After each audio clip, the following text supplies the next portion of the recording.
Tajikistan Fashion Week 21 зери ҳамин шиор таърихи 2, 3 ва 4 апрели соли ҷорӣ дар пойтахти Тоҷикистон шаҳри Душанбе ҳамоиши тарроҳон баргузор мегардад. Ин лоиҳаро вазорати саноат ва технологияҳои нави ҷумҳурии Тоҷикистон дастгирӣ кардааст.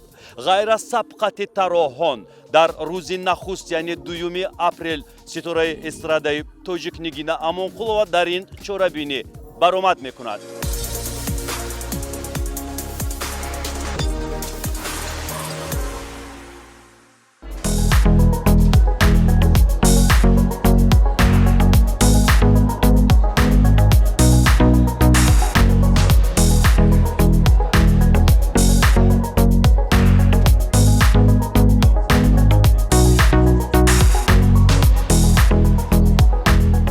Мадина Баҳромова, модели тоҷик. Қадди Мадина ба 1,84 см мерасад. Бо туфлиҳои пошна баланд қадди Мадина ба 1,95 см мерасад. Тақрибан 2 метр. Мадина мегӯяд ки аксарияти мардҳо вақте ки дар паҳлӯи ӯ меистанд аз қадди пасти худ шарм медоранд ва хиҷолат мекашанд.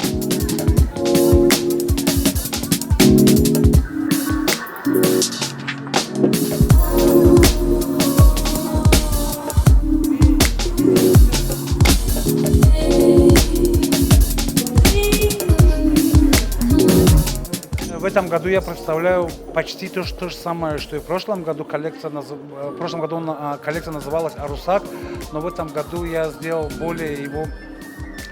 более богаче, больше тканей использовал.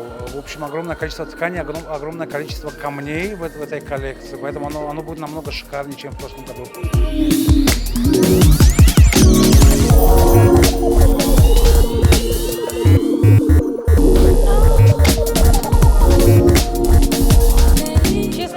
Кыргызстан первый раз участвует в Tajikistan Fashion Week, а так мы сотрудничаем уже 4-й сезон в рамках нашего проекта. Мы привезли с собой 3 дизайнеров.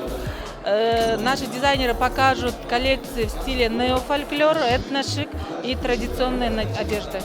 С каждым годом все больше стран присоединяется, с каждым годом все больше дизайнеров. И, конечно же, мы с каждым годом готовим все больше и больше гильдию таджикских дизайнеров для того, чтобы представить в других странах мира. Стиль нашего бренда, бренд Шарден, стиль нашего бренда, это сочетание стиля этники, то есть традиционного с современным, этно-кэжуал стиль. Этнический колорит мы стараемся передать через образы и через детали.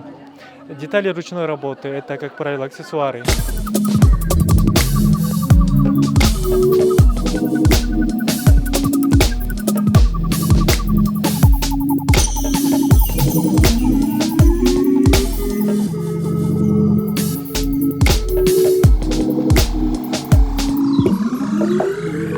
барости мо шашумин чорабине ки имрӯз баргузор мегардад дар ҳамаи чорабиниҳо иштирок доштем ва ҳамагон бисёр хуб медонанд ки чунин чорабиниҳо, чунин маъракаҳои ҷиддӣ на танҳо барои пешравии муд, на танҳо барои пешравии мардум, балки барои фарҳанги Тоҷикистон, фарҳанги ҷаҳон таъсири бисёр хуб мерасонад.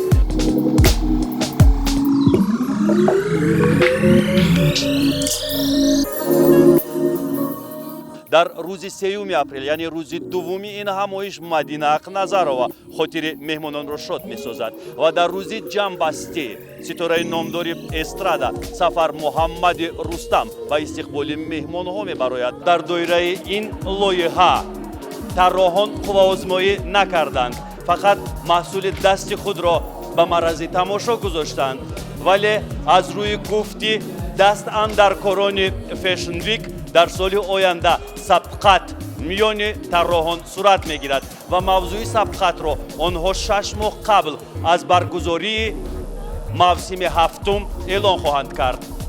Орзу Исоев, махсус барои Азия Плюс ТВ.